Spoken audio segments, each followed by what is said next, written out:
A mesmerizing dance of destiny and deception. The guide weaves the tale of Raju, a charming trickster turned reluctant saint, in the vibrant town of Malgudi. With Narayan's signature wit and wisdom, this literary gem explores the blurred lines between fraud and faith, love and liberation. Will Raju's greatest con be his redemption? Dive into a story where every twist shimmers with irony and every heart beats with the timeless pulse of human folly and grace. तो चलिए हम are के नारायण के द्वारा लिखित novel the guide के सफ़र पर चलते हैं। कहानी की शुरुआत होती है मालगुड़ी नामक एक छोटे से दक्षिण भारतीय कस्बे से। यहाँ राजू नाम का एक लड़का रहता है। उसके पिता रेलवे स्टेशन के पास एक छोटे से किराना की दुकान चलाते हैं। बचपन से ही राजू को स्टेशन पर लोगों से बातें करने और नई चीज़ें जानने में बहुत मज़ा आता था।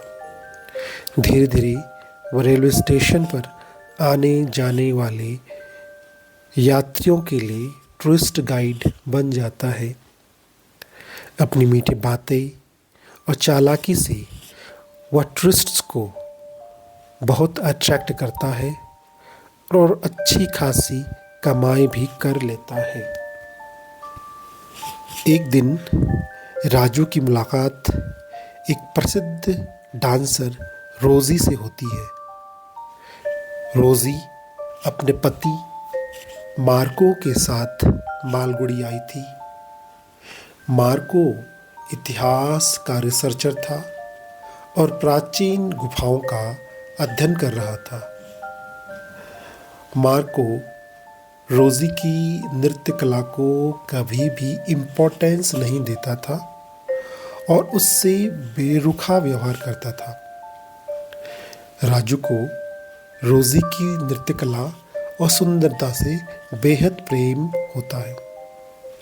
धीरे धीरे रोज़ी भी राजू की मीठी बातों और प्रेम से प्रभावित हो जाती है।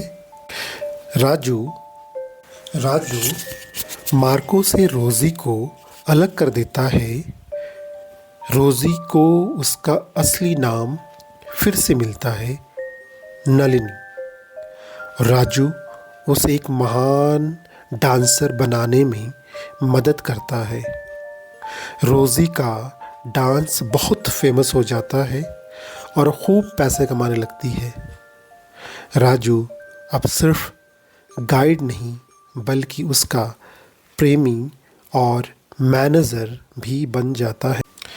समय के साथ राजू में लालच और घमंड बढ़ने लगता है।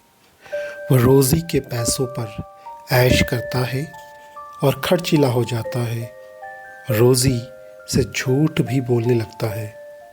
मार्को रोज़ी के जेवरात वापस पाने के लिए कोर्ट में केस कर देता है।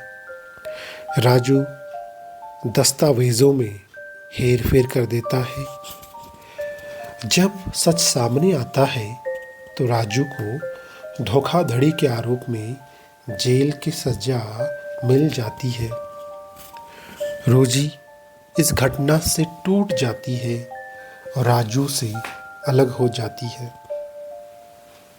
जेल से छूटने के बाद राजू बेहद शर्मिंदा होता है और कहीं दूर जाना चाहता है।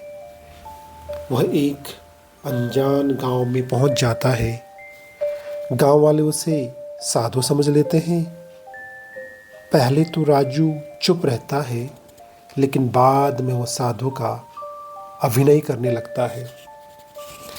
गांव वाले उसके पैर छूते हैं, उसकी बातें सुनते हैं और उसे सम्मान देते हैं। एक समय गांव में बहुत भीषण सूखा पड़ जाता है। गांव वाले मानते हैं कि राजू की तपस्या से ही वर्षा हो सकती है। राजू पहले तो सच बताना चाहता है कि वह साधु नहीं है, पर फिर गांव वालों की आस्था और विश्वास को देखते हुए वह उपवास पर बैठ जाता है। कई दिनों तक भूखा प्यासा रहकर राजू नदी किनारे बैठकर प्रेयर करता है कि बारिश हो जाए। धीरे धीरे उसकी हालत बहुत ख़राब हो जाती है। कहानी के अंत में राजू गिर पड़ता है और उसके अंतिम शब्द होते हैं, उसे लगता है कि कहीं दूर बादल गरज रहे हैं और वर्षा आ रही है। इस तरह से इस उपन्यास नॉवल की कहानी का अंत हो जाता है। इस नॉवल के माध्यम से आर के नारायण ने दिखाया है कि कैसे एक साधारण आदमी परिस्थितियों में बहकर कैसे हीरो और फिर संत बन जाता है। कहानी में लालच, प्रेम, धोखा, प्रायश्चित और समाज की आस्था को सुंदरता से पिरोया गया है।